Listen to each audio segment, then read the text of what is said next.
ਅੱਜ ਦੀ ਪਾਵਨ ਵਿਚਾਰ ਪਾਵਨ ਅੰਕ 352 ਤੋਂ ਆਰੰਭ ਹੈ ਜੀ। ਫਤਿਹ ਪ੍ਰਵਾਨ ਕਰੋ। ਵਾਹਿਗੁਰੂ ਜੀ ਕਾ ਖਾਲਸਾ ਵਾਹਿਗੁਰੂ ਜੀ ਕੀ ਫਤਿਹ। ਆਸਾ ਮਹਿਲਾ ਪਹਿਲਾ। ਏਕੋ ਸਰਵਰ ਕਮਲ ਅਨੂਪ, ਸਦਾ ਵਿਗਾਸੈ ਪਰਮਲ ਰੂਪ। ਉਜਲ ਮੋਤੀ ਚੂਗਹਿ ਹੰਸ, ਸਰਬ ਕਲਾ ਜਗਦੀਸ਼ੈ ਅੰਸ਼।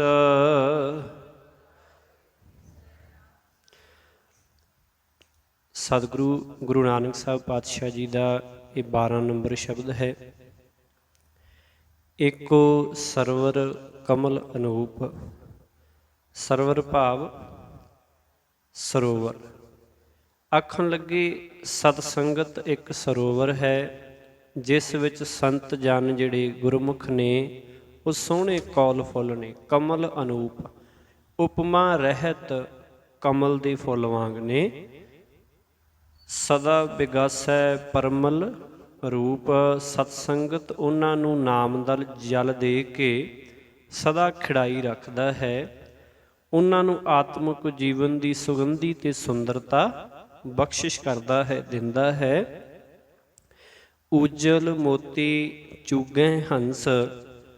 ਸੰਤ ਹੰਸ ਰੂਪ ਹੋ ਕੇ ਗੁਰਮੁਖ ਰੱਬੀ ਪਿਆਰੇ ਹੰਸ ਵਾਂਗ ਉਸ ਸਤ ਸੰਗਤ ਸਰੋਵਰ ਵਿੱਚ ਰਹਿ ਕੇ ਪ੍ਰਭੂ ਦੀ ਸਿਫਤ ਸਲਾਹ ਦੇ ਹੰਸ ਜਿਹੜੇ ਨੇ ਉਹ ਉਜਲੇ ਮੋਤੀ ਜਿਹੜੇ ਨੇ ਸੋਹਣੇ ਮੋਤੀ ਚੁਗ ਕੇ ਖਾਂਦੇ ਹਨ। ਭਾਵ ਕਿ ਮਾਲਕ ਦੀਆਂ ਸੋਹਣੀਆਂ ਵਡਿਆਈਆਂ ਤੇ ਗੁਣ ਗਾਇਨ ਕਰਦੇ ਹਨ।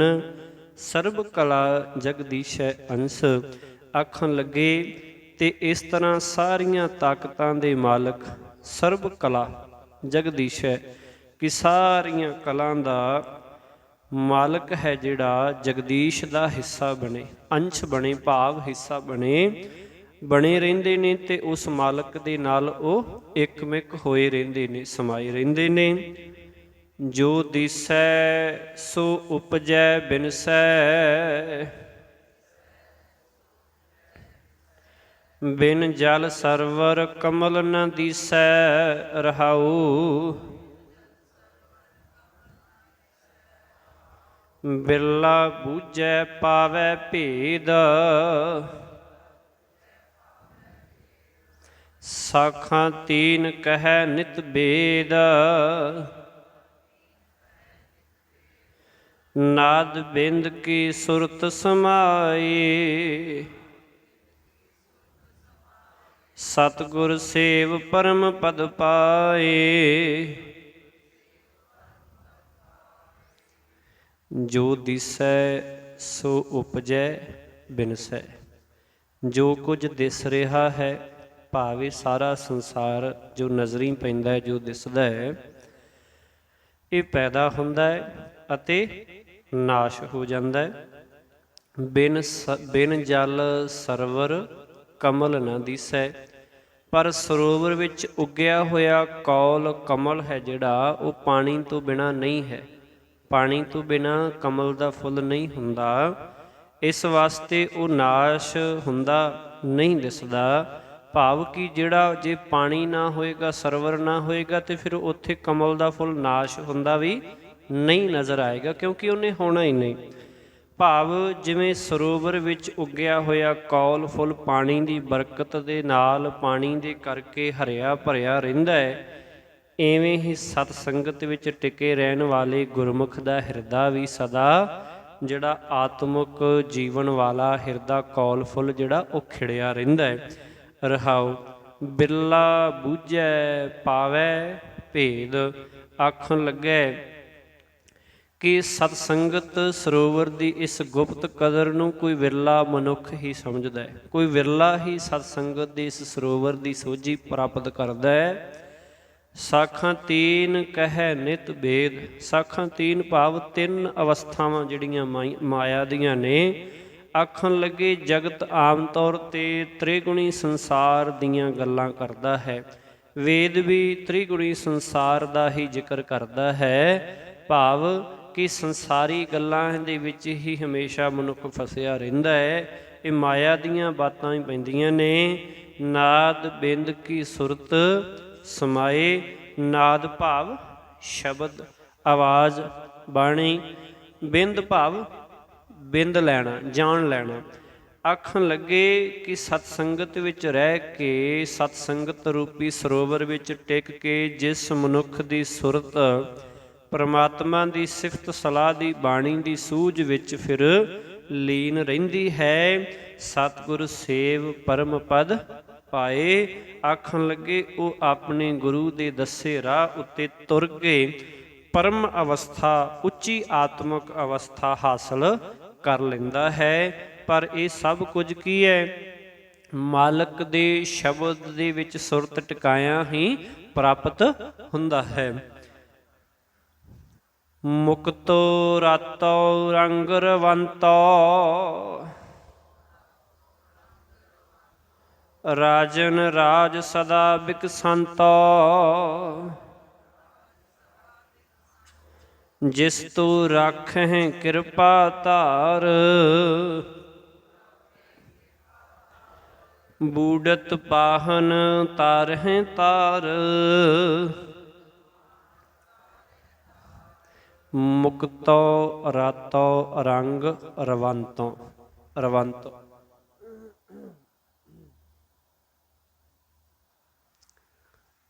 ਸਤਿਗੁਰੂ ਜੀ ਆਖਣ ਲੱਗੇ ਸਤ ਸੰਗਤ ਸਰੋਵਰ ਵਿੱਚ ਚੁੱਭੀ ਲਾਉਣ ਵਾਲਾ, ਹਾਜ਼ਰੀ ਭਰਨ ਵਾਲਾ ਮਨੁੱਖ ਮਾਇਆ ਦੇ ਪ੍ਰਭਾਵ ਤੋਂ ਮੁਕਤਾ ਹੀ ਰਹਿੰਦਾ ਹੈ, ਉਹ ਸੁਤੰਤਰ ਰਹਿੰਦਾ ਹੈ, ਪ੍ਰਭੂ ਦੀ ਯਾਦ ਵਿੱਚ ਹਮੇਸ਼ਾ ਹੀ ਰਤਿਆ ਰਹਿੰਦਾ ਹੈ। ਰਾਤੋ ਰੰਗ ਰਵੰਤੋਂ ਮਾਲਕ ਦੇ ਪ੍ਰੇਮ ਵਿੱਚ ਟਿਕ ਕੇ ਉਹਦਾ ਹੀ ਸਿਮਰਨ ਕਰਦਾ ਹੈ, ਭਾਵ ਉਹਦੀ ਯਾਦ ਵਿੱਚ ਹੀ ਲੱਗਿਆ ਰਹਿੰਦਾ ਹੈ, ਰਵੰਤਿਆ ਰਹਿੰਦਾ ਹੈ। ਰਾਜਨ ਰਾਜ ਸਦਾ ਬਿਗਸੰਤੋ, ਆਖਣ ਲੱਗੇ ਰਾਜਨ ਰਾਜ, ਰਾਜਿਆਂ ਦਾ ਵੀ ਰਾਜਾ, ਰਾਜਿਆਂ ਦੇ ਰਾਜੇ ਭਾਵ ਮਾਲਕ ਵਿੱਚ।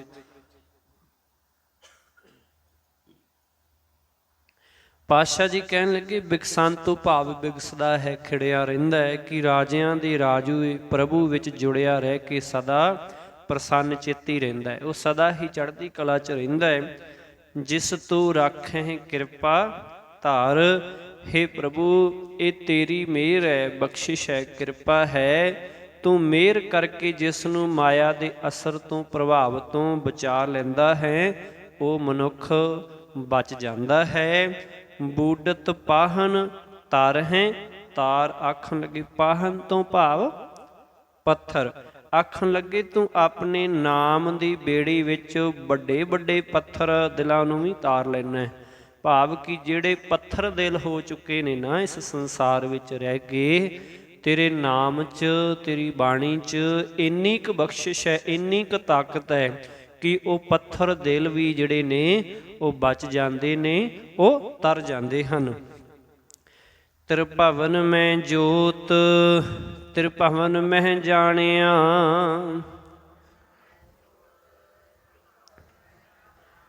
ਉਲਟ ਭਈ ਘਰ ਘਰ ਮਹਿ ਆਣਿਆ, ਅਹਨਿਸ ਭਗਤ ਕਰੇ ਲਿਵ ਲਾਏ, ਨਾਨਕ ਤਿਨ ਕੈ ਲਾਗੈ ਪਾਏ। ਪਾਏ ਨਹੀਂ ਪਾਏ, ਪੈਰੀ। ਆਖਣ ਲੱਗੀ ਤ੍ਰਿਭਵਨ ਮਹਿ ਜੋਤ ਤ੍ਰਿਭਵਨ ਮਹਿ ਜਾਣਿਆ, ਜੋ ਮਨੁੱਖ ਗੁਰਮੁਖਾਂ ਦੀ ਗੁਰੂ ਦੀ ਸੰਗਤ ਵਿੱਚ ਟਿਕਦਾ ਹੈ ਤੇ ਟਿਕ ਕੇ ਉਸਨੇ ਤਿੰਨਾਂ ਭਵਨਾਂ ਵਿੱਚ ਮਾਲਕ ਦੀ ਜੋਤ ਨੂੰ ਵੇਖ ਲਿਆ ਹੈ, ਉਹਦੀ ਜੋਤ ਨੂੰ ਜਿਹੜਾ ਹੈ ਭਾਵ ਕਿ ਅਨੁਭਵ ਕਰ ਲਿਆ ਹੈ, ਪਛਾਣ ਲਿਆ ਹੈ। ਤ੍ਰਿਭਵਨ ਮੈਂ ਜਾਣਿਆ, ਆਖਣ ਲੱਗੇ ਉਸਨੇ ਸਾਰੇ ਜਗਤ ਨੂੰ ਵਸਦੇ ਨੂੰ ਪਛਾਣ ਲਿਆ, ਭਾਵ ਕਿ ਉਸ ਜੋਤ ਨੂੰ ਸਾਰੇ ਜਗਤ ਵਿੱਚ ਉਹਨੇ ਪ੍ਰਤੱਖੀ ਦਰਸ਼ਨ ਕਰ ਲਿਆ ਕਿ ਮਾਲਕ ਹੀ ਹੈ। ਉਲਟ ਭਈ ਘਰ ਘਰ ਮਹਿ ਆਣਿਆ, ਆਖਣ ਲੱਗੇ ਕਿ ਉਸ ਦੀ ਸੁਰਤ ਮਾਇਆ ਦੇ ਮੋਹ ਵੱਲੋਂ ਫਿਰ ਕੀ ਹੈ, ਪਲਟ ਪਈ ਹੈ, ਪਰਤ ਗਈ ਹੈ, ਉਲਟ ਹੋ ਗਈ ਹੈ, ਮੁੜ ਪਈ ਹੈ। ਉਸਨੇ ਪਰਮਾਤਮਾ ਦਾ ਨਿਵਾਸ ਥਾਂ ਆਪਣੇ ਹਿਰਦੇ ਘਰ ਵਿੱਚ ਬਣਾ ਲਿਆ। ਜਿੱਥੇ ਮਾਇਆ ਸੀ ਉੱਥੇ ਹੁਣ ਮਾਲਕ ਦਾ ਨਿਵਾਸ ਹੋ ਗਿਆ ਹੈ। ਅਹਨਿਸ ਭਗਤ ਕਰੇ ਲਿਵ ਲਾਏ, ਨਾਨਕ ਤਿਨ ਕੈ ਲਾਗੈ ਪਾਏ।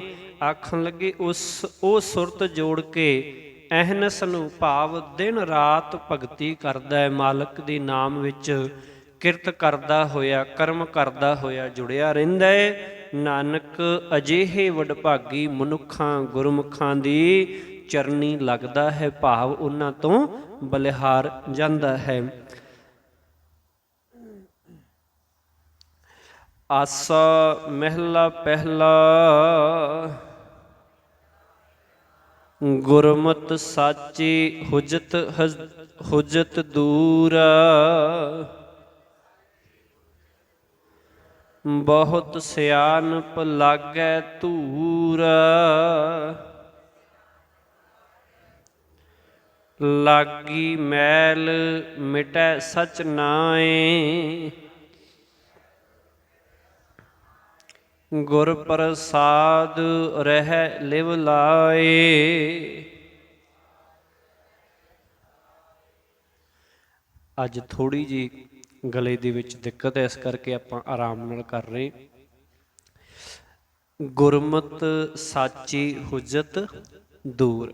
ਹੁਜਤ ਭਾਵ ਦਲੀਲ ਬਾਜੀ, ਤਰਕ ਕਰਨਾ, ਅਸ਼ਰਧਾ ਹੋ ਜਾਣੀ।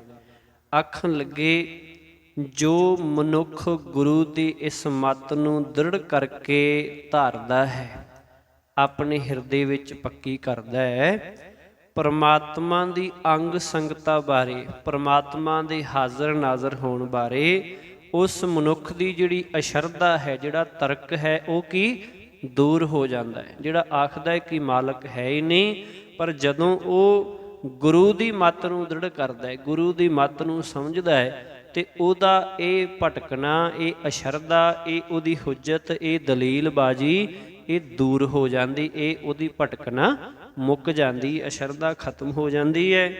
ਬਹੁਤ ਸਿਆਣਪ ਲਾਗੈ ਧੂਰ।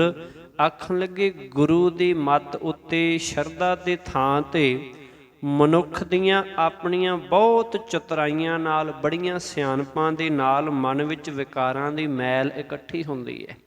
ਮਨੁੱਖ ਜਦੋਂ ਸ਼ਰਧਾ ਦੀ ਥਾਂ ਤੇ, ਕਿਉਂਕਿ ਕੁਝ ਥਾਵਾਂ ਤੇ ਜਦੋਂ ਕਿਤੇ ਵਹਿਮ ਭਰਮ ਪਖੰਡ ਹੋ ਰਿਹਾ, ਉਹਦੇ ਤੇ ਤਰਕ ਕਰਨਾ ਬਹੁਤ ਜਾਇਜ਼ ਹੈ।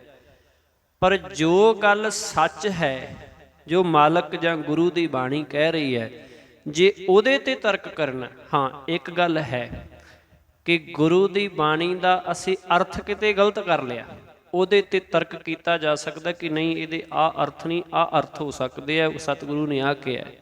ਕਿਉਂਕਿ ਬਹੁਤ ਸਾਰਿਆਂ ਵੱਲੋਂ ਇਹ ਗੱਲਾਂ ਆਮ ਹੁੰਦੀਆਂ। ਪਿਛਲੇਰੇ ਸਮੇਂ ਦੇ ਵਿੱਚ ਆਪਾਂ ਦੇਖਦੇ ਹਾਂ ਗੁਰਬਾਣੀ ਦੇ ਵਿੱਚ ਹਰਮੰਦਰ ਸ਼ਬਦ ਵਰਤਿਆ ਗਿਆ, ਠੀਕ ਹੈ ਜੀ। ਉਸ ਨੂੰ ਹਰਮੰਦਰ ਸਾਹਿਬ ਵਾਸਤੇ ਕਹਿ ਦੇਣਾ ਇਹ ਗਲਤ ਹੈ। ਸੁਣਿਆ ਹੋਵੇਗਾ ਆਪ ਜੀ ਨੇ, ਕੌਮ ਦੇ ਮਹਾਨ ਪ੍ਰਚਾਰਕਾਂ ਨੇ ਇਹ ਗੱਲ ਕਹਿ ਦਿੱਤੀ ਕਿ ਉਹ ਹਰਮੰਦਰ ਜਿਹੜਾ ਹੈ ਉਹਦੀ ਗੱਲ ਕੀਤੀ ਗਈ ਜਿਹੜਾ ਸ੍ਰੀ ਦਰਬਾਰ ਸਾਹਿਬ ਅੰਮ੍ਰਿਤਸਰ ਦੇ ਵਿੱਚ ਹੈ। ਬਿਲਕੁਲ ਨਹੀਂ ਹੈ, ਨਹੀਂ ਕੀਤੀ ਗਈ ਉਹਦੇ ਵਾਸਤੇ, ਉਹ ਸਾਡੇ ਸਰੀਰ ਵਾਸਤੇ ਗੱਲ ਕੀਤੀ ਗਈ ਹੈ। ਦੂਜੀ ਗੱਲ, ਪਿਛਲੇਰੇ ਜੇ ਸਮੇਂ ਦੇ ਵਿੱਚ ਇੱਕ ਹੋਰ ਗਾਥਾ ਆਈ ਸੀ, ਲਾਹੌਰ ਸ਼ਹਿਰ ਜ਼ਹਿਰ ਕਹਿਰ ਸਵਾ ਪੈਰ, ਇਹਦੇ ਬਾਰੇ ਵੀ। ਉੱਥੇ ਹੁਣ ਅੰਮ੍ਰਿਤਸਰ ਸਿਫਤੀ ਦਾ ਘਰ, ਉਹ ਸ਼ਬਦ ਹੁਣ ਕਿਹਨਾਂ ਦਾ? ਗੁਰੂ ਅਮਰਦਾਸ ਪਾਤਸ਼ਾਹ ਜੀ ਦਾ। ਉਦੋਂ ਤੇ ਜੇ ਅੰਮ੍ਰਿਤਸਰ ਸ਼ਬਦ ਹੋਂਦ ਵਿੱਚ ਹੀ ਨਹੀਂ ਆਇਆ ਤੇ ਨਾ ਉਦੋਂ ਅੰਮ੍ਰਿਤਸਰ ਬਣਿਆ। ਇਹ ਅਸੀਂ ਕਿਵੇਂ ਕਹਿ ਦਈਏ ਉਸੇ ਸਮੇਂ ਦੇ ਵਿੱਚ ਕਿ ਇਹ ਸ਼ਬਦ ਅੰਮ੍ਰਿਤਸਰ ਵਾਸਤੇ ਵਰਤਿਆ ਗਿਆ? ਨਹੀਂ। ਜੇ ਇਹਦੇ ਅਰਥ ਕੋਈ ਇਹ ਕਰ ਰਿਹਾ, ਭਾਵੇਂ ਕਿਤਨਾ ਵੱਡਾ ਵਿਦਵਾਨ ਹੋਵੇ, ਪ੍ਰਚਾਰਕ ਹੋਵੇ, ਤਾਂ ਉਹ ਅਰਥ ਫਿਰ ਇਹਦੇ ਗਲਤ ਕਰ ਰਿਹਾ ਹੈ ਕਿ ਉਹ ਸ਼ਬਦ ਅੰਮ੍ਰਿਤਸਰ ਸ਼ਹਿਰ ਵਾਸਤੇ ਉੱਥੇ ਨਹੀਂ ਹਨ। ਹਰਮੰਦਰ ਸ਼ਬਦ ਨਹੀਂ ਹੈ ਸ੍ਰੀ ਹਰਿਮੰਦਰ ਸਾਹਿਬ ਵਾਸਤੇ। ਪਹਿਲੀ ਗੱਲ ਤਾਂ ਇਹ ਵੀ ਸਮਝ ਲਈਏ, ਸ੍ਰੀ ਦਰਬਾਰ ਸਾਹਿਬ ਹੈ, ਉਹ ਗੱਲ ਵੱਖਰੀ ਹੈ। ਨਵੇਂ ਸ਼ਬਦ, ਨਵੀਂ ਭਾਸ਼ਾ ਦੇ ਅਨੁਸਾਰ ਹਰਮੰਦਰ ਕਹਿ ਦਿੱਤਾ, ਗੋਲਡਨ ਟੈਂਪਲ ਕਹਿ ਦਿੱਤਾ। ਕਿਉਂ ਕਹੀਏ ਅਸੀਂ? ਸਾਡੇ ਗੁਰੂ ਨੇ ਸ਼੍ਰੀ ਦਰਬਾਰ ਸਾਹਿਬ ਰੱਖਿਆ, ਅਸੀਂ ਸ਼੍ਰੀ ਦਰਬਾਰ ਸਾਹਿਬ ਕਹਾਂਗੇ। ਕਿਉਂ ਅਸੀਂ ਕਹੀਏ? ਅੱਜ ਵੀ ਉਹੀ ਦਰਜ ਹੈ। ਅਸੀਂ ਆਪ ਉਸ ਅਹਿਮੀਅਤ ਨੂੰ ਘਟਾ ਰਹੇ ਹਾਂ, ਤਾਈਏ ਤੇ ਫਿਰ ਇਹ ਚੀਜ਼ਾਂ ਉਪਜਣੀਆਂ। ਲਾਹੌਰ ਸ਼ਹਿਰ ਜ਼ਹਿਰ ਕਹਿਰ ਸਵਾ ਪਹਿਰ, ਤੇ ਅੰਮ੍ਰਿਤਸਰ ਸਿਫਤੀ ਦਾ ਘਰ ਕਹਿ ਦੇਣਾ ਕਿ ਅੰਮ੍ਰਿਤਸਰ ਸਿਫਤੀ ਦਾ ਘਰ ਹੈ ਤੇ ਲਾਹੌਰ ਵਿੱਚ ਜ਼ਹਿਰ ਕਹਿਰ ਵਰਤ ਰਿਹਾ। ਕਹਿਣ ਦਾ ਭਾਵ ਅੰਮ੍ਰਿਤਸਰ ਉਸ ਸਮੇਂ ਹਜੇ ਗੁਰੂ ਕਾ ਚੱਕ ਵੀ ਨਹੀਂ ਬਣਿਆ, ਉਦੋਂ ਅਜੇ ਹੋਂਦ ਨਹੀਂ ਹੈ, ਗੁਰੂ ਕਾ ਚੱਕ ਵੀ ਨਾ ਨਹੀਂ ਉਦੋਂ, ਕਿਉਂਕਿ ਉਦੋਂ ਹਜੇ ਗੁਰੂ ਅਮਰਦਾਸ ਪਾਤਸ਼ਾਹ ਜੀ ਨੇ, ਇਹ ਹੋ ਸਕਦਾ ਕਿ ਗੁਰੂ ਰਾਮਦਾਸ ਪਾਤਸ਼ਾਹ ਜੀ ਗੁਰੂ ਨਹੀਂ ਬਣੇ, ਉਹਨਾਂ ਨੂੰ ਕਹਿ ਦਿੱਤਾ ਹੋਵੇਗਾ ਕਿ ਜਾਓ ਭਾਈ ਉੱਥੇ 700 ਵਿਗਾ ਤੁੰਗ ਪਿੰਡ, ਸੁਲਤਾਨਵਿੰਡ ਤੇ ਇਹਨਾਂ ਪਿੰਡਾਂ ਦੇ ਵਿੱਚੋਂ ਜ਼ਮੀਨ ਖਰੀਦੋ, ਜਾ ਕੇ ਜ਼ਮੀਨ ਖਰੀਦੀ ਹੋ ਸਕਦੀ ਹੈ, ਸੰਤੋਖਸਰ ਸਰੋਵਰ ਬਣਿਆ ਹੋ ਸਕਦਾ ਹੈ, ਪਰ ਅੰਮ੍ਰਿਤਸਰ ਸ਼ਬਦ ਨਹੀਂ ਉਦੋਂ ਬਣਿਆ। ਗੁਰੂ ਕਾ ਚੱਕ, ਫਿਰ ਪਹਿਲਾਂ ਚੱਕ ਬਣਿਆ ਕਿਉਂਕਿ ਚੱਕ ਪਿੰਡ ਦੀ ਵੀ ਜ਼ਮੀਨ ਸੀ, ਫਿਰ ਗੁਰੂ ਕਾ ਚੱਕ ਹੋ ਗਿਆ, ਫਿਰ ਰਾਮਦਾਸਪੁਰ ਹੋ ਗਿਆ, ਰਾਮਦਾਸ ਸਰ ਵੀ ਆਖਿਆ ਗਿਆ। ਉਸ ਤੋਂ ਬਾਅਦ ਜਾ ਕੇ ਸ਼੍ਰੀ ਅੰਮ੍ਰਿਤਸਰ ਬਣਿਆ। ਨਾ ਅੰਮ੍ਰਿਤਸਰ ਸਰੋਵਰ ਦੇ ਨਾਂ ਤੇ ਸ਼੍ਰੀ ਅੰਮ੍ਰਿਤਸਰ ਸ਼ਹਿਰ ਦਾ ਨਾਂ ਪਿਆ, ਪਰ ਇਹ ਕਹਿ ਦੇਣਾ ਕਿ ਗੁਰਬਾਣੀ 'ਚ ਅੰਮ੍ਰਿਤਸਰ ਦਾ ਨਾਂ ਲਿਖਿਆ, ਇਹ ਠੀਕ ਨਹੀਂ ਹੈ। ਹਾਂ, ਆਪਾਂ ਗੱਲ ਤਰਕ ਦੀ ਕੀਤੀ ਸੀ। ਜੇ ਕੋਈ ਗੁਰਬਾਣੀ ਦੇ ਅਰਥ ਗਲਤ ਕਰਦਾ ਹੈ, ਉੱਥੇ ਅਸੀਂ ਆਪਣੀ ਦਲੀਲ, ਆਪਣਾ ਤਰਕ ਕਰ ਸਕਦੇ ਹਾਂ ਕਿ ਗੁਰੂ ਸਾਹਿਬ ਨੇ ਦਰਜ ਨਹੀਂ ਕੀਤਾ ਹੈ। ਪਰ ਜੇ ਗੱਲ ਸਹੀ ਕੀਤੀ ਹੈ ਫਿਰ ਅਸੀਂ ਤਰਕ ਕਰੀਏ, ਉਹ ਸਾਡੀ ਫਿਰ ਬਹੁਤ ਗਲਤ ਗੱਲ ਹੈ। ਫਿਰ ਅਸੀਂ ਆਪਣੀ ਚਤੁਰਾਈ ਤੇ ਦਲੀਲਾਂ ਦੇ ਨਾਲ ਗੁਰੂ ਦੇ ਜੀਵਨ ਨੂੰ ਜਾਂ ਗੁਰੂ ਦੀ ਦੱਸੀ ਸਿੱਖਿਆ ਨੂੰ, ਬਾਣੀ ਨੂੰ, ਜਿਹੜੀ ਧੁਰ ਤੋਂ ਆਈ ਉਹਨੂੰ ਬਦਲਣ ਦਾ ਯਤਨ ਕਰ ਰਹੇ ਹਾਂ, ਨਾ ਕਿ ਕੋਈ ਹੋਰ ਪੱਖ। ਜਿੱਥੇ ਪਖੰਡ ਹੋ ਰਿਹਾ ਹੈ, ਜਿੱਥੇ ਗੁਰਬਾਣੀ ਤੋਂ, ਜੇ ਸਿੱਖੀ ਦੇ ਵਿੱਚ ਹਾਂ ਗੁਰਬਾਣੀ ਤੋਂ ਗੱਲ ਉਲਟ ਹੋ ਰਹੀ ਹੈ, ਗੁਰੂ ਦੀ ਮਰਿਆਦਾ ਤੋਂ ਗੱਲ ਉਲਟ ਹੋ ਰਹੀ ਹੈ, ਉੱਥੇ ਤਰਕ ਕਰਨਾ ਸਾਡਾ ਬਣਦਾ ਹੈ। ਪਰ ਜਿੱਥੇ ਬਿਲਕੁਲ ਨਿਰੋਲ ਗੁਰਬਾਣੀ ਵਰਤ ਰਹੀ ਹੈ, ਗੁਰਬਾਣੀ ਅਨੁਸਾਰ ਹੀ ਸਭ ਕੁਝ ਹੋ ਰਿਹਾ ਹੈ, ਉੱਥੇ ਵੀ ਜੇ ਕੋਈ ਆਪਣੀ ਆ ਕੇ ਟੰਗ ਪਸਾਉਂਦਾ ਹੈ, ਉਹ ਫਿਰ ਬਿਲਕੁਲ ਉਵੇਂ ਹੀ ਹੈ। ਪੜ ਪੜ ਗੱਡੀ ਲੱਦੀਆਂ, ਪੜ ਪੜ ਭਰੀਆਂ। ਉੱਥੇ ਇਹ ਫਿਰ ਸਹਿ ਸਿਆਣਪਾਂ ਲੱਖ ਹੋ ਹੈ ਤਾਂ ਇੱਕ ਨਾ ਚੱਲੈ, ਨਾਲ ਇੱਥੇ ਵੀ ਬਹੁਤ ਸਿਆਣਪ ਲੱਗੈ ਧੂੜ। ਬਹੁਤੀਆਂ ਇਹੋ ਇਹਨਾਂ ਸਿਆਣਪਾਂ ਦੇ ਨਾਲ ਫਿਰ ਉਹ ਧੂੜ ਹੀ ਪੱਲੇ ਪੈਂਦੀ ਹੈ, ਭਾਵ ਮੈਲ ਹੀ ਲੱਗਦੀ ਹੈ। ਲਾਗੀ ਮੈਲ ਮਿਟੈ ਸਚ ਨਾਏ, ਆਖਣ ਲੱਗੇ ਇਹ ਇਕੱਠੀ ਹੋਈ ਮੈਲ ਸਦਾ ਥਿਰ ਪ੍ਰਭੂ ਦੇ ਨਾਮ ਦੀ ਰਾਹੀਂ ਹੀ ਮਿਟ ਸਕਦੀ ਹੈ, ਸੱਚੇ ਨਾਮ ਦੇ ਰਾਹੀਂ ਦੂਰ ਹੋ ਸਕਦੀ ਹੈ। ਗੁਰ ਪ੍ਰਸਾਦ ਰਹਿ ਲਿਵ ਲਾਏ, ਕਹਿਣ ਲੱਗੇ ਤੇ ਗੁਰੂ ਦੀ ਕਿਰਪਾ ਨਾਲ ਹੀ ਮਨੁੱਖ ਪਰਮਾਤਮਾ ਦੇ ਚਰਨਾਂ ਵਿੱਚ ਸੁਰਤ ਟਿਕਾ ਕੇ ਰੱਖ ਸਕਦਾ ਹੈ। ਹਜ਼ੂਰ ਹਾਜ਼ਰ ਅਰਦਾਸ,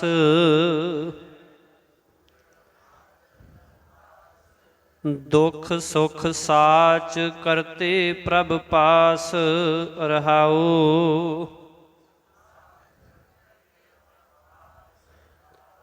ਕੂੜ ਕਮਾਵੈ ਆਵੈ ਜਾਵੈ, ਕਹਿਨ ਕਥਨ ਵਾਰਾ ਨਹੀਂ ਆਵੈ। ਕਿਆ ਦੇਖਾ ਸੂਝ ਬੂਝ ਨਾ ਪਾਵੈ, ਬਿਨ ਨਾਵੇਂ ਮਨ ਤ੍ਰਿਪਤ ਨ ਆਵੈ। ਹੈ ਹਜ਼ੂਰ ਹਾਜ਼ਰ ਅਰਦਾਸ, ਆਖਣ ਲੱਗੇ ਹੈ ਭਾਈ ਪਰਮਾਤਮਾ ਹਰ ਵੇਲੇ ਹਜ਼ੂਰ ਹੀ ਹੈ, ਉਹ ਸਦਾ ਅੰਗ ਸੰਗ ਹੀ ਹੈ, ਸਦਾ ਨੇੜੇ ਹੀ ਹੈ। ਤੇ ਇੱਕ ਮਨ ਹੋ ਕੇ, ਹਾਜ਼ਰ ਹੋ ਕੇ, ਭਾਵ ਆਪਣੇ ਮਨ ਨੂੰ ਹਾਜ਼ਰ ਕਰਕੇ, ਆਪਣੇ ਤਨ ਦੇ ਨਾਲ, ਆਪਣੀ ਚਿੱਤ ਦੇ ਨਾਲ ਅਰਦਾਸ, ਉਸ ਅੱਗੇ ਅਰਦਾਸ ਕਰੋ, ਉਸ ਅੱਗੇ ਬੇਨਤੀ ਕਰੋ। ਯਾਦ ਰੱਖੋ, ਬਿਰਥੀ ਕਦੇ ਨਾ ਹੋਵੇ, ਕਦੇ ਬਿਰਥੀ ਨਹੀਂ ਜਾਂਦੀ, ਪਰ ਉਹਦੇ ਲਈ ਨਿਯਮ ਹੈ ਅਰਦਾਸ ਕਰਨ ਦੇ ਲਈ। ਆਪਣਾ ਮਨ ਅਤੇ ਚਿੱਤ ਇਕਾਗਰ ਹੋਵੇ ਤੇ ਪੂਰਨ ਸ਼ਰਧਾ ਹੋਵੇ, ਫਿਰ ਅਰਦਾਸ ਪੂਰੀ ਹੁੰਦੀ ਹੈ। ਹੋ ਹੀ ਨਹੀਂ ਸਕਦਾ ਅਰਦਾਸ ਸਿੱਖ ਦੀ ਪੂਰੀ ਨਾ ਹੋਏ। ਦੋ ਗੱਲਾਂ, ਹਰ ਸਿੱਖ ਆਪਣੀ ਅਰਦਾਸ ਆਪ ਕਰੇ, ਕਿਸੇ ਵੀ ਗ੍ਰੰਥੇ ਕਿਸੇ ਬਾਬੇ ਤੇ ਨਿਰਭਰ ਹੋਣ ਦੀ ਜ਼ਰੂਰਤ ਨਹੀਂ। ਸਿੱਖ ਆਪ ਦੀ ਅਰਦਾਸ ਆਪ ਕਰੇ।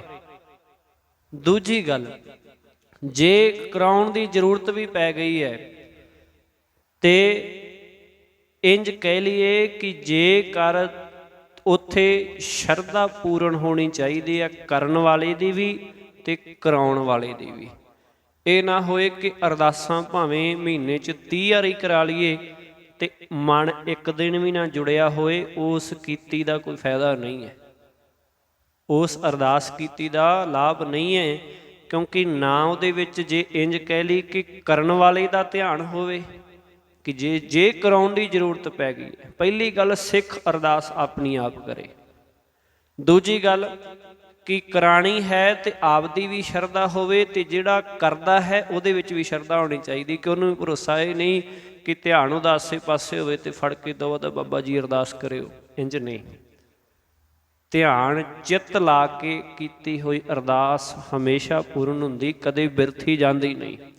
ਕਦੇ ਗੁਰੂ ਘਰ ਤੋਂ ਕੋਈ ਮਨੁੱਖ ਨਹੀਂ ਖਾਲੀ ਜਾਂਦਾ ਜਿਹੜਾ ਝੋਲੀ ਅੱਡ ਕੇ ਆਉਂਦਾ ਹੈ, ਪਰ ਜਿਹੜਾ ਆਉਂਦਾ ਹੀ ਖਾਲੀ ਹੈ ਸ਼ਰਧਾ ਤੋਂ ਬਿਨਾਂ, ਜਿਹੜਾ ਸ਼ਰਧਾ ਦੀ ਝੋਲੀ ਭਰ ਕੇ ਲਿਆਏਗਾ ਉਹਦੀ ਝੋਲੀ ਮਾਲਕ ਭਰੇਗਾ ਵੀ। ਪਰ ਜਿਹੜਾ ਖਾਲੀ ਝੋਲੀ ਲੈ ਕੇ ਆ ਗਿਆ, ਭਾਵ ਸ਼ਰਧਾ ਤੋਂ ਬਿਨਾਂ ਹੀ ਆ ਗਿਆ, ਉਹ ਉਸੇ ਤਰ੍ਹਾਂ ਖਾਲੀ ਰਹੇਗਾ। ਦੂਜੀ ਗੱਲ ਹੈ ਕਿ ਗੁਰੂ ਘਰ ਦੇਰ ਹੋ ਸਕਦੀ ਹੈ ਪਰ ਅੰਧੇਰ ਕਦੇ ਨਹੀਂ ਹੋ ਸਕਦਾ। ਰਹਿਮਤ ਕਰਨ ਸਤਿਗੁਰੂ ਜੀ ਕਿ ਹੈ ਹਜ਼ੂਰ ਹਾਜ਼ਰ ਅਰਦਾਸ। ਹਾਜ਼ਰ ਹੋ ਕੇ ਅਰਦਾਸ ਕਰਨੀ ਹੈ, ਜਦੋਂ ਵੀ ਕਰਨੀ ਹੈ, ਜਿੱਥੇ ਵੀ ਖਲੋ ਕੇ। ਭਾਈ ਮੱਖਣ ਸ਼ਾਹ ਲੁਬਾਣੇ ਨੇ ਵੀ ਹਾਜ਼ਰ ਹੋ ਕੇ ਅਰਦਾਸ ਕੀਤੀ ਸੀ ਕਿ ਉੱਥੇ ਨਾ ਤੇ ਗੁਰੂ ਗ੍ਰੰਥ ਸਾਹਿਬ ਉਹਨਾਂ ਦੇ ਕੋਲ ਸੀ, ਨਾ ਕੁਝ ਹੋਰ ਸੀ। ਉਹ ਸਿਰਫ ਆਪਣਾ ਚਿੱਤ ਮਨ ਜੋੜ ਕੇ ਅਰਦਾਸ ਕੀਤੀ ਸੀ ਉਹਨਾਂ ਨੇ। ਸਿੰਗਲਾ ਦੀਪ ਦਾ ਰਾਜਾ ਅਰਦਾਸ ਕਰਦਾ ਹੈ, ਉਹ ਆਪਣਾ ਚਿੱਤ ਜੋੜ ਕੇ ਅਰਦਾਸ ਕਰ ਰਿਹਾ ਹੈ। ਅਜੇ ਤਾਂ ਉਹਨੇ ਵੇਖਿਆ ਹੀ ਕੁਛ ਨਹੀਂ, ਨਾ ਗੁਰੂ ਨਾਨਕ ਸਾਹਿਬ ਨੂੰ ਵੇਖਿਆ, ਕਿਸੇ ਨੂੰ ਨਹੀਂ ਵੇਖਿਆ। ਸਿਰਫ ਤੇ ਸਿਰਫ ਕੀ ਹੈ, ਇੱਕ ਸਿੱਖ ਨੂੰ ਜਾਣਦਾ ਹੈ ਜਿਹੜਾ ਗੁਰੂ ਦਾ ਪੂਰਨ ਸਿੱਖ ਹੈ। ਭਾਈ ਮਨਸੁਖ ਨੂੰ ਜਾਣਦਾ ਹੈ ਰਾਜਾ ਸ਼ਿਵਨਾਭ। ਉਹਨੇ ਸਿਰਫ ਗੁਰੂ ਨੂੰ ਨਾ ਵੇਖਿਆ ਨਾ ਕੁਝ, ਸਿਰਫ ਉਹਦੀਆਂ ਸਿੱਖਿਆਵਾਂ ਬਾਰੇ ਸਿੱਖ ਕੋਲੋਂ ਸੁਣਿਆ ਤੇ ਸਿੱਖ ਦਾ ਜੀਵਨ ਦੇਖਿਆ। ਨਾ ਉਹਨੇ ਦੇਖਿਆ ਨਾ ਕੀਤਾ, ਬਸ ਸਿਰਫ ਕੀ ਹੈ, ਉਹਨੇ ਸ਼ਰਧਾ ਇੰਨੀ ਧਾਰ ਲਈ ਆਪਣੇ ਹਿਰਦੇ ਵਿੱਚ ਕਿ ਸਤਿਗੁਰੂ ਨੂੰ ਯਾਦ ਕੀਤਾ ਹੈ। ਹਾਜ਼ਰ ਹੋਏ, ਮਾਲਕ ਪਹੁੰਚੇ ਹੈ, ਇੱਕੋ ਹੀ ਹੈ। ਸ਼ਰਧਾ ਭਾਵਨਾ ਨਾਲ ਕੋਈ ਵੀ ਕੀਤਾ ਕਰਮ ਅਤੇ ਕੋਈ ਵੀ ਕੀਤੀ ਹੋਈ ਅਰਦਾਸ ਹਮੇਸ਼ਾ ਪੂਰਨ ਹੁੰਦੀ ਹੈ। ਯਾਦ ਰੱਖੋ, ਇਹ ਦੋਵੇਂ ਪਾਸੇ ਗੱਲ ਟੁਕਦੀ ਹੈ। ਜੇ ਕਿਸੇ ਦਾ ਦਿਲ ਦੁਖਾਇਆ ਜਾਏ ਤੇ ਤੁਹਾਨੂੰ ਉਹ ਦਿਲੋਂ ਕਿਤੇ ਫਟਕਾਰ ਵੀ ਦੇ ਦੇ ਨਾ, ਉਹ ਰੁਕ ਨਹੀਂ ਸਕਦੀ, ਉਹ ਹਮੇਸ਼ਾ ਤੁਹਾਨੂੰ ਤੰਗ ਕਰੇਗੀ। ਕਿ ਜੇ ਕਿਸੇ ਦੀ ਬਰਦਵਾ ਤੁਸੀਂ ਲੈ ਲਈ ਨਾ ਨਜਾਇਜ਼, ਤੇ ਉਹ ਹਮੇਸ਼ਾ ਆਪਣਾ ਕਰਮ ਉਹ ਕਰਦੀ ਹੈ। ਦੂਜੇ ਪਾਸੇ ਜੇ ਕਿਸੇ ਦੀ ਅਸੀਸ ਲੈ ਲਈ ਤੇ ਉਹ ਅਸੀਸ ਵੀ ਹਮੇਸ਼ਾ ਕੀ ਹੈ, ਆਪਣਾ ਕਰਮ ਕਰਦੀ ਹੈ। ਕਿਉਂਕਿ ਉਹ ਦਿਲ ਤੋਂ ਨਿਕਲੀ ਹੋਈ ਆਵਾਜ਼ ਹੁੰਦੀ ਹੈ, ਉਹ ਹਿਰਦੇ ਤੋਂ ਨਿਕਲੀ ਹੋਈ ਆਵਾਜ਼ ਹੁੰਦੀ ਹੈ। ਪ੍ਰੇਮ ਵੀ ਹਮੇਸ਼ਾ ਬੁੱਲਾਂ ਤੋਂ ਪ੍ਰਗਟ ਨਹੀਂ ਹੁੰਦਾ, ਹਿਰਦੇ ਤੋਂ ਹੀ ਪ੍ਰਗਟ ਹੁੰਦਾ ਹੈ। ਤੇ ਦੁੱਖ ਵੀ ਜਿਹੜਾ ਹੁੰਦਾ ਹੈ ਉਹ ਵੀ ਹਿਰਦੇ ਤੋਂ ਹੀ ਪੈਦਾ ਹੁੰਦਾ, ਤੇ ਉਦੋਂ ਹੀ ਅਗਲੇ ਦੇ ਜੀਵਨ ਨੂੰ ਖਤਮ ਕਰਨ ਦੀ ਸਮਰੱਥਾ ਵੀ ਰੱਖਦਾ ਹੈ ਤੇ ਵਸਾਉਣ ਦੀ ਸਮਰੱਥਾ ਵੀ ਰੱਖਦਾ ਹੈ। ਜੋ ਸ਼ਰਧਾ ਜੋ ਹਿਰਦੇ ਤੋਂ ਪ੍ਰਾਪਤ ਕਰੋਗੇ ਜਾਂ ਖੁਦ ਕਰੋਗੇ, ਉਹ ਹਮੇਸ਼ਾ ਹੀ ਪ੍ਰਵਾਨ ਹੋਏਗਾ। ਇਸੇ ਕਰਕੇ ਮਾਲਕ ਜੀ ਆਖ ਰਹੇ ਹੈ, ਗੁਰੂ ਨੂੰ ਮਾਲਕ ਨੂੰ ਹਾਜ਼ਰ ਨਾਜ਼ਰ ਜਾਣ ਕੇ ਹਾਜ਼ਰ ਹੋ ਕੇ ਸ਼ਰਧਾ ਧਾਰ ਕੇ ਅਰਦਾਸ ਕਰਨਾ ਕਰੋ। ਦੁੱਖ ਸੁੱਖ ਸਾਚ ਕਰਤੇ ਪ੍ਰਭ ਪਾਸ ਆਖਣ ਲੱਗੇ। ਇਹ ਯਕੀਨ ਜਾਣੋ, ਇਹ ਸੱਚ ਜਾਣੋ ਕਿ ਹਰੇਕ ਜੀਵ ਦਾ ਦੁੱਖ ਸੁੱਖ ਕਰਤੇ ਪ੍ਰਭ ਪਾਸ ਉਸ ਮਾਲਕ ਕੋਲ ਹੈ, ਕਿ ਹਰ ਇੱਕ ਦੇ ਦੁੱਖ ਨੂੰ ਅਤੇ ਸੁੱਖ ਨੂੰ ਉਹ ਮਾਲਕ ਜਾਣਦਾ ਹੈ। ਕਿਉਂਕਿ ਉਹ ਜੋਤ ਰੂਪ ਹੋ ਕੇ ਅੰਦਰ ਹੀ ਬਰਾਜਿਆ ਹੋਇਆ ਹੈ। ਇਸ ਕਰਕੇ ਉਹ ਤੇਰੇ ਬੁੱਲਾਂ ਦੀ ਆਵਾਜ਼ ਨੂੰ ਸੁਣੇਗਾ ਕਿ ਹਾਂ ਇਹ ਫਲਾਣਾ ਸਿੰਘ ਤੇ ਫਲਾਣਾ ਸਿੰਘ ਤੇ ਫਲਾਣੇ ਸਿੰਘ ਦੀ ਆਹ ਅਰਦਾਸ ਹੈ। ਇਹ ਨਹੀਂ ਉਹਨੇ ਸੁਣਨਾ। ਤੇਰੇ ਅੰਦਰੋਂ ਕੀ ਪ੍ਰਗਟ ਹੋ ਰਿਹਾ ਉਹਨੇ ਉਹ ਸੁਣਨਾ, ਕਿਉਂਕਿ ਤੇਰੇ ਅੰਦਰ ਬੈਠਾ, ਬਾਹਰ ਤੇ ਹੈ ਹੀ ਨਹੀਂ। ਕਹਿਣ ਦਾ ਭਾਵ ਕਿ ਬਾਹਰ ਕਿਤੇ ਥੋੜਾ ਕਿ ਮਾਲਕਾ ਦੇਖ ਸਾਹਮਣੇ ਖਲੋਤਾ, ਕਹਿਤਾ ਜੀ ਫਲਾਣੇ ਸਿੰਘ ਦੀ ਅਰਦਾਸ ਹੈ, ਨਾਲ ਮੇਰੇ ਵਰਗਾ ਇੱਕ ਅੱਧਾ ਆਪਣਾ ਗੋਤ ਵੀ ਲਗਾ ਦਿੰਦਾ, ਪੂਛ ਵੀ ਲਾ ਲੈਂਦਾ ਕਿ ਨਾਲ ਆ ਵੀ ਲਾ ਦਿਓ ਜੀ, ਕਿਤੇ ਰੱਬ ਨੂੰ ਭੁਲੇਖਾ ਹੀ ਨਾ ਪੈ ਜਾਏ, ਕਿਸੇ ਹੋਰ ਦੀ ਨਾ ਅਰਦਾਸ ਹੋ ਜਾਏ, ਮੇਰੀ ਹੋਏ। ਮਾਲਕ ਕੀ ਹੈ? ਅੰਦਰ ਬੈਠਾ, ਉਹਨੂੰ ਅੰਦਰੇ ਸੁਣਾਉਣਾ ਹੈ। ਇਹੀ ਆਉਣ ਵਾਲੇ ਦਿਨ ਆ ਰਹੇ, ਇਹੀ ਉਹ ਸੀ ਅਰਦਾਸ ਸੰਸਾਰ ਦੀ ਧਰਤੀ ਦੀ, ਕਿ ਕਦੋਂ ਸੁਣੀ ਪੁਕਾਰ ਦਾਤਾਰ ਪ੍ਰਭ ਗੁਰੂ ਨਾਨਕ। ਉਹ ਪੁਕਾਰ ਕਿੱਥੋਂ ਸੀ? ਇਹ ਥੋੜਾ ਕਹਿ ਰਹੇ ਸੀ ਗੁਰੂ ਨਾਨਕ ਨੂੰ ਭੇਜੋ ਜਾਂ ਰੱਬਾ ਤੂੰ ਆ। ਉਹ ਹਿਰਦੇ ਤੋਂ ਸੀ, ਹਿਰਦੇ ਦਾ ਦੁੱਖ ਅੰਦਰੇ ਅੰਦਰ ਸੀ। ਬਾਹਰੋਂ ਤੇ ਬੋਲਣ ਦੀ ਇਜਾਜ਼ਤ ਨਹੀਂ ਸੀ ਲੋਕਾਂ ਨੂੰ, ਕਿ ਬੋਲ ਲੈਣ ਤੇ ਉਸੇ ਵੇਲੇ ਮਾਰ ਦਿੱਤਾ ਜਾਂਦਾ ਸੀ। ਅੰਦਰ ਦੀ ਹੂਕ ਸੀ, ਅੰਦਰ ਦਾ ਦਰਦ ਸੀ। ਉਹਨੂੰ ਹੀ ਵੇਖ ਕੇ ਮਾਲਕ ਨੇ ਫਿਰ ਆਪ ਨਾਰਾਇਣ ਕਲਾ ਧਾਰ ਜਗ ਮੈਂ, ਰੱਬ ਹੀ ਆਪ ਰੂਪ ਧਾਰ ਕੇ ਜਿਵੇਂ ਉਹ ਧਰਤੀ ਤੇ ਆ ਗਿਆ ਹੋਏ, ਇਸ ਤਰ੍ਹਾਂ ਸੀ। ਕੂੜ ਕਮਾਵੈ ਆਵੈ ਜਾਵੈ, ਕਹਿਣ ਲੱਗੇ ਜੋ ਮਨੁੱਖ ਅਸ਼ਰਧਾ ਧਾਰ ਕੇ ਤਰਕ ਨਾਲ, ਚਤੁਰਾਈਆਂ ਨਾਲ ਵਿਅਰਥ ਦੀ ਕਮਾਈ ਕਰਦਾ ਹੈ, ਕੂੜ ਦੀ ਕਮਾਈ ਕਰਦਾ ਹੈ, ਝੂਠ ਦੀ ਕਮਾਈ ਕਰਦਾ ਹੈ, ਆਵੈ ਜਾਵੈ, ਉਹ ਜਨਮ ਮਰਨ ਦੇ ਗੇੜ ਵਿੱਚ ਪਿਆ ਹੀ ਰਹਿੰਦਾ ਹੈ, ਉਹਦੀ ਆਤਮਿਕ ਮੌਤ ਹੁੰਦੀ ਰਹਿੰਦੀ ਹੈ। ਕਹਿਣ ਕਥਨ ਵਾਰਾ ਨਹੀਂ ਆਵੈ, ਵਾਰਾ ਨਹੀਂ ਭਾਵ ਵਾਰ ਨਹੀਂ ਆਉਣ ਦਿੰਦਾ, ਅੰਤ ਨਹੀਂ ਆਉਣ ਦਿੰਦਾ। ਕਹਿਣ ਲੱਗੇ ਉਸ ਦੀਆਂ ਇਹ ਵਿਅਰਥ ਗੱਲਾਂ ਕਦੇ ਮੁੱਕਦੀਆਂ ਹੀ ਨਹੀਂ, ਉਹ ਕਹੀ ਜਾਏਗਾ, ਕਥੀ ਜਾਏਗਾ। ਇੰਨੀਆਂ ਦਲੀਲਾਂ ਆਪਣੇ ਗਿਆਨ ਦੇ ਨਾਲ ਦਿੰਦਾ, ਇੰਨੀਆਂ ਕੁ ਦਿੰਦਾ ਹੈ। ਫਿਰ ਉੱਥੇ ਵਾਸਤੇ ਵੀ ਮਾਲਕ ਜੀ ਇਹ ਆਖਦੇ ਹੈ ਕਿ ਮੂਰਖ ਹੈ ਨਾਲ ਨਾ, ਇਹ ਗੱਲ ਹੋ ਜਾਂਦੀ, ਕਿਉਂਕਿ ਉਸ ਬੰਦੇ ਨੇ ਜਿਹਨੇ ਨੇ ਮੰਨਣਾ ਹੀ ਨਹੀਂ ਗਾ, ਇੱਧਰੋਂ ਦਲੀਲ ਚੁੱਕ ਲਾ, ਇੱਧਰ ਦੇ ਲਾ, ਇੱਧਰੋਂ ਦਲੀਲ ਚੁੱਕ ਲਾ, ਇੱਧਰ ਦੇ ਲਾ, ਇੱਧਰੋਂ ਦੇ ਲਾ, ਇੱਧਰੋਂ ਦੇ ਲਾ। ਹੁਣ ਆਪਾਂ ਗੁਰਬਾਣੀ ਵਿੱਚ ਵੇਖਦੇ ਹਾਂ ਕੁੱਤੇ ਦੇ ਦੋਵੇਂ ਪੱਖ ਲਏ ਗਏ ਹੈ। ਜੇ ਹੁਣ ਇਹ ਆਖ ਦਈਏ ਕਿ ਇੱਕ ਥਾਂ ਤੇ ਕਿਹਾ ਜੀ ਕੁੱਤਾ ਤੇ ਜਿਹੜਾ ਹੈ ਉਹ ਬੜਾ ਵਫਾਦਾਰ ਹੁੰਦਾ ਹੈ, ਤੇ ਦੂਜੇ ਪਾਸੇ ਕੀ ਹੈ ਕਿ ਜਦੋਂ ਹਲਕ ਜਾਂਦਾ ਉਹ ਵੱਢ ਵੀ ਤੇ ਲੈਂਦਾ ਨਾ, ਉਹਦਾ ਦੂਜਾ ਪੱਖ ਹੈ। ਇੱਕ ਪੱਖ ਉਹਦਾ ਇਹ ਹੈ, ਜੇ ਕੋਈ ਕਹਿ ਦੇ ਕਿ ਨਹੀਂ ਕੁੱਤਾ ਵਫਾਦਾਰ ਹੁੰਦਾ ਹੀ ਨਹੀਂ, ਉਹ ਤੇ ਵੱਢਦਾ ਹੈ, ਉਹ ਤੇ ਫਿਰ ਤਰਕ ਵਾਲੀ ਗੱਲ ਹੋ ਗਈ ਨਾ। ਪਰ ਇੱਕ ਸਮੇਂ ਤੇ ਇੱਕ ਦ੍ਰਿਸ਼ਟਾਂਤ ਦਾ ਇੱਕੋ ਪੱਖ ਲਿਆ ਜਾਂਦਾ ਹੈ, ਇੱਕ ਵਾਰੀ ਇੱਕ ਪੱਖ ਹੀ ਵਰਤਿਆ ਜਾਂਦਾ ਹੈ। ਇਸੇ ਕਰਕੇ ਹੁਣ ਇੱਥੇ ਆਖਦੇ ਹੈ ਕਿ ਜਿਹੜਾ ਮਨੁੱਖ ਇਕੱਲਾ ਖਾਲੀ ਗਿਆਨ ਨਾਲ ਭਟਕਦਾ ਹੈ ਨਾ, ਜਿਹਨੂੰ ਸ਼ਰਧਾ ਨਹੀਂ ਹੈ ਗੁਰੂ ਤੇ ਮਾਲਕ ਤੇ, ਉਹ ਅਜਿਹੀਆਂ ਗੱਲਾਂ ਦੇ ਵਿੱਚ ਵਾਰਾ ਆਉਣ ਹੀ ਨਹੀਂ ਦਿੰਦਾ। ਬਸ ਉਹ ਦਵਾ ਦਵ ਇੱਕ ਛੱਡੇਗਾ, ਦੂਜੀ ਫੜ ਲਏਗਾ, ਤੁਹਾਡੀ ਸੁਣਦਾ ਵੀ ਨਹੀਂ, ਦਵਾ ਦਵ ਲੱਗਿਆ ਰਹਿੰਦਾ ਹੈ। ਕਿਆ ਦੇਖਾਂ ਸੂਝ ਬੂਝ ਨਾ ਪਾਵੇ, ਆਖਣ ਲੱਗੇ ਅਗਿਆਨੀ ਅੰਨੇ ਨੇ ਇਹਨਾਂ ਸਿਆਣਪਾਂ, ਇਹਨਾਂ ਚਤੁਰਾਈਆਂ ਵਿੱਚ ਰਹਿ ਕੇ ਅਸਲੀਅਤ ਵੇਖੀ ਨਹੀਂ, ਦੇਖੀ ਨਹੀਂ ਕਿ ਅਸਲੀਅਤ ਹੈ ਕੀ ਹੈ। ਇਸ ਵਾਸਤੇ ਉਸ ਨੂੰ ਕੋਈ ਸਮਝ ਹੀ ਨਹੀਂ ਆਉਂਦੀ। ਉਹ ਆਪਣੇ ਇਸ ਗਿਆਨ ਦੇ ਹੰਕਾਰ ਵਿੱਚ ਹੀ ਜਿਹੜਾ ਡੁਬਕੀਆਂ ਲਾਉਂਦਾ ਰਹਿੰਦਾ ਹੈ, ਇਹਦੇ ਵਿੱਚ ਹੀ ਡੁੱਬਦਾ ਰਹਿੰਦਾ ਹੈ, ਉਸ ਨੂੰ ਸੱਚ ਸਮਝ ਆਉਂਦਾ ਹੀ ਨਹੀਂ ਹੈ। ਬਿਨ ਨਾਵੇਂ ਮਨ ਤ੍ਰਿਪਤ ਨਾ ਆਵੈ, ਆਖਣ ਲੱਗੇ ਤੇ ਪਰਮਾਤਮਾ ਦੇ ਨਾਮ ਤੋਂ ਬਿਨਾਂ ਉਸ ਦੇ ਮਨ ਵਿੱਚ ਤ੍ਰਿਪਤੀ ਸ਼ਾਂਤੀ ਨਹੀਂ ਆਉਂਦੀ ਹੈ, ਉਹ ਟਿਕ ਨਹੀਂ ਸਕਦਾ ਸੱਚ ਤੋਂ ਬਿਨਾਂ। ਜੋ ਜਨਮੇ ਸੇ ਰੋਗ ਵਿਆਪੇ, ਹਉਮੈ ਮਾਇਆ ਦੁਖ ਸੰਤਾਪੇ, ਸੇ ਜਨ ਬਾਚੇ ਜੋ ਪ੍ਰਭ ਰਾਖੇ, ਸਤਿਗੁਰ ਸੇਵ ਅੰਮ੍ਰਿਤ ਰਸ ਚਾਖੇ। ਜੋ ਜਨਮੇ ਸੇ ਰੋਗ ਵਿਆਪੇ, ਆਖਣ ਲੱਗੇ ਜੋ ਵੀ ਜੀਵ ਜਗਤ ਵਿੱਚ ਜਨਮ ਲੈਂਦੇ ਨੇ, ਪਰਮਾਤਮਾ ਵੱਲੋਂ ਅਸ਼ਰਧਾ ਹੋਣ ਤੇ ਮਾਲਕ ਦੇ ਨਾਮ ਦੀ ਸੋਝੀ ਤੋਂ ਬਿਨਾਂ ਉਹ ਹਮੇਸ਼ਾ ਫਿਰ ਕੀ ਹੈ, ਆਤਮਿਕ ਰੋਗ ਵਿੱਚ ਦੱਬੇ ਰਹਿੰਦੇ ਹੈ। ਕਿ ਉਹ ਮਾਇਆ ਦੇ ਰੋਗ ਵਿੱਚ ਵਿਕਾਰਾਂ ਦੇ ਰੋਗ ਵਿੱਚ ਕੀ ਹੈ ਫਸੇ ਰਹਿੰਦੇ ਹੈ, ਉਹਨਾਂ ਨੂੰ ਇਹ ਰੋਗ ਵਿਆਪਦੇ ਰਹਿੰਦੇ ਹੈ। ਹਉਮੈ ਮਾਇਆ ਦੁਖ ਸੰਤਾਪੇ ਆਖਣ ਲੱਗੇ ਹਉ ਅਤੇ ਮੈਂ। ਹਉਮੈ ਸ਼ਬਦ ਮੈਂ ਵਾਸਤੇ ਹੈ, ਦੋ ਸ਼ਬਦ ਨੇ ਹਉ ਅਤੇ ਮੈਂ। ਹਉ ਦਾ ਅਰਥ ਵੀ ਕੀ ਹੁੰਦਾ ਮੈਂ, ਤੇ ਅਗਲੇ ਪਾਸੇ ਮੈਂ ਵੀ ਲਿਖਿਆ ਹਉਮੈ ਮੈਂ ਕਰਨਾ।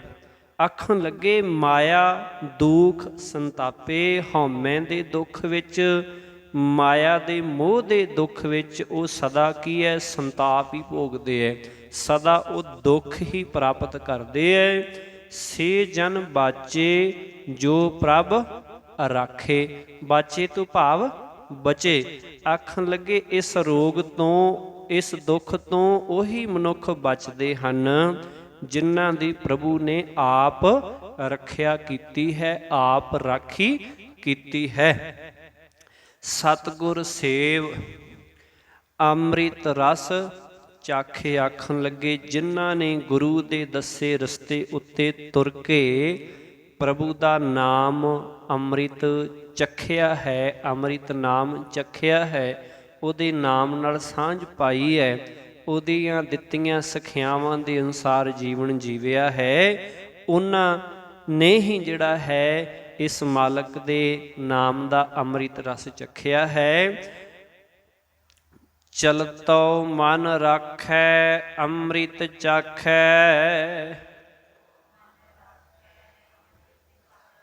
ਸਤਿਗੁਰ ਸੇਵ ਅੰਮ੍ਰਿਤ ਸ਼ਬਦ ਭਾਖੈ, ਸਾਚੈ ਸ਼ਬਦ ਮੁਕਤ ਗਤ ਪਾਏ, ਨਾਨਕ ਵਿੱਚੋਂ ਆਪ ਗਵਾਏ। ਪਿਛਲੇ ਪਾਸਿਓਂ ਆਵਾਜ਼ ਸਾਚੇ ਦੀ ਆਈ ਹੈ, ਸ਼ਬਦ ਸਾਚਾ ਹੈ, ਦਲਾਵਾਂ ਹੈ, ਸਾਚੇ ਨਹੀਂ, ਦੋ ਜਿੱਥੇ ਦਲਾਵਾਂ ਲੱਗੀਆਂ ਹੁੰਦੀਆਂ ਉਹਨੂੰ ਜਿਹੜਾ ਹੈ ਸਾਚਾ ਹੈ, ਠੀਕ ਹੈ, ਸਾਚੇ ਨਹੀਂ, ਖਿਆਲ ਰੱਖਣਾ। ਦੂਜਾ ਸ਼ਬਦ ਅੰਮ੍ਰਿਤ ਹੈ, ਇਹਨੂੰ ਅੰਮ੍ਰਿਤ ਨਹੀਂ ਕਹਿਣਾ, ਠੀਕ ਹੈ, ਅੰਮ੍ਰਿਤ ਸ਼ਬਦ ਨਹੀਂ, ਅੰਮ੍ਰਿਤ ਹੁੰਦਾ ਸ਼ਬਦ, ਠੀਕ ਹੈ। ਗੁਰਬਾਣੀ ਦੇ ਵਿੱਚ ਮਾਤਰਾਵਾਂ ਲੱਗੀਆਂ ਹੋਈਆਂ, ਗੁਰਬਾਣੀ ਵਿੱਚ ਇੱਕ ਜਾਂ ਦੋ ਵਾਰ ਅਮਰਤ ਸ਼ਬਦ ਵਰਤਿਆ, ਐੜਾ ਮੱਮਾ ਰਾਰਾ ਤੱਤਾ, ਉਹ ਵੀ ਅਮਰਤ ਹੈ, ਉਹਨੂੰ ਅੰਮ੍ਰਿਤ ਨਹੀਂ ਪੜ੍ਹਨਾ, ਅਮਰਤ ਨਹੀਂ ਅਮਰਤ। ਇਹ ਵੀ ਅੰਮ੍ਰਿਤ ਹੈ, ਮ੍ਰਿਤ ਸਿਹਾਰੀ ਵੀ ਹੈ ਅਤੇ ਉੱਤੇ ਜਿਹੜੀ ਹੈ ਉਹ ਟਿੱਪੀ ਵੀ ਹੈ, ਖਿਆਲ ਰੱਖਣਾ ਹੈ। ਚਲਤੋ ਮਨ ਰਾਖੈ ਅੰਮ੍ਰਿਤ ਚਾਖੈ, ਚਲ ਤੋਂ ਭਾਵ ਚੱਲਣ ਵਾਲਾ, ਜਿਹੜਾ ਚੱਲਦਾ ਹੀ ਰਹਿੰਦਾ। ਚੰਚਲ ਮਨ, ਆਖਣ ਲੱਗੇ ਜੋ ਮਨੁੱਖ ਪਰਮਾਤਮਾ ਦਾ ਸਦਾ ਸਥਿਰ ਰਹਿਣ ਵਾਲਾ ਨਾਮ ਰਸ ਚੱਖਦਾ ਹੈ, ਉਹਦੇ ਨਾਮ ਨਾਲ ਸਾਂਝ ਪਾਉਂਦਾ ਹੈ ਅਤੇ ਚੰਚਲ ਮਨ ਨੂੰ ਕਾਬੂ ਵਿੱਚ ਰੱਖਦਾ ਹੈ, ਇਹ ਜਿਹੜਾ ਚੱਲਦਾ ਹੀ ਰਹਿੰਦਾ ਹੈ, ਭੱਜਦਾ ਦੌੜਦਾ ਹੀ ਰਹਿੰਦਾ ਹੈ ਹਮੇਸ਼ਾ। ਸਤਿਗੁਰ ਸੇਵ ਅੰਮ੍ਰਿਤ ਸ਼ਬਦ ਭਾਖੈ, ਭਾਖੈ ਤੋਂ ਭਾਵ ਉਚਾਰਨਾ, ਬੋਲਣਾ। ਆਖਣ ਲੱਗੇ ਜੋ ਮਨੁੱਖ ਗੁਰੂ ਦੀ ਸਿੱਖਿਆ ਉੱਤੇ ਤੁਰ ਕੇ ਅਟਲ ਆਤਮਿਕ ਜੀਵਨ ਦੇਣ ਵਾਲੀ ਸਿਫਤ ਸਲਾਹ ਦੀ ਬਾਣੀ ਭਾਖਦਾ ਹੈ, ਉਚਾਰਦਾ ਹੈ, ਸਾਚੈ ਸ਼ਬਦ ਮੁਕਤ ਗਤ ਪਾਏ। ਆਖਣ ਲੱਗੇ ਉਹ ਮਨੁੱਖ ਇਸ ਸੱਚੀ ਬਾਣੀ ਦੀ ਰਾਹੀਂ, ਇਸ ਸਿਫਤ ਸਲਾਹ ਦੀ ਰਾਹੀਂ ਵਿਕਾਰਾਂ ਤੋਂ ਕੀ ਹੈ ਮੁਕਤੀ ਹਾਸਲ ਕਰ ਲੈਂਦਾ ਹੈ, ਖਲਾਸੀ ਪ੍ਰਾਪਤ ਕਰ ਲੈਂਦਾ ਹੈ ਅਤੇ ਗਤ ਪਾਏ, ਗਤ ਪਾਏ ਭਾਵ ਉੱਚੀ ਆਤਮਿਕ ਅਵਸਥਾ ਪ੍ਰਾਪਤ ਕਰ ਲੈਂਦਾ ਹੈ। ਨਾਨਕ ਵਿੱਚੋਂ ਆਪ ਗਵਾਏ, ਅਤੇ ਇਹ ਨਾਨਕ ਉਹ ਆਪਣੇ ਅੰਦਰੋਂ ਆਪਣੀ ਸਿਆਣਪ ਦਾ ਅਹੰਕਾਰ ਕੀ ਹੈ ਆਪਾ ਭਾਵ ਦੂਰ ਕਰ ਲੈਂਦਾ ਹੈ, ਮਿਟਾ ਲੈਂਦਾ ਹੈ। ਜਿਹੜੀ ਮੈਂ ਮੇਰੀ ਹਉਮੈ ਟਿਕੀ ਹੁੰਦੀ ਹੈ ਉਹਨੂੰ ਕੀ ਹੈ ਉਹ ਖਤਮ ਕਰ ਲੈਂਦਾ ਹੈ। ਪਹਿਲਾਂ ਜਿਵੇਂ ਪਹਿਲਾਂ ਮੈਂ ਕਰਦਾ ਸੀ, ਹੁਣ ਤੂੰ ਕਰਦਾ ਹੈ। ਰਹਿਮਤ ਕਰਨ ਸਤਿਗੁਰੂ ਪਾਤਸ਼ਾਹ ਜੀ। ਗਲਾ ਥੋੜਾ ਖਰਾਬ ਹੋਣ ਕਰਕੇ ਆਪਾਂ ਇਹ ਦੋ ਸ਼ਬਦਾਂ ਦੀ ਸਾਂਝ ਪਾਈ ਹੈ। ਅਗਲੇ ਦੀਵਾਨਾਂ 'ਚ ਰਹਿਮਤ ਕਰਨ ਸਤਿਗੁਰੂ ਪਾਤਸ਼ਾਹ ਜੀ ਹੋਈਆਂ ਭੁੱਲਾਂ ਦੀ ਖਿਮਾ। ਫਤਿਹ ਪ੍ਰਵਾਨ ਗੁਰੂ। ਵਾਹਿਗੁਰੂ ਜੀ ਕਾ ਖਾਲਸਾ, ਵਾਹਿਗੁਰੂ ਜੀ ਕੀ ਫਤਿਹ।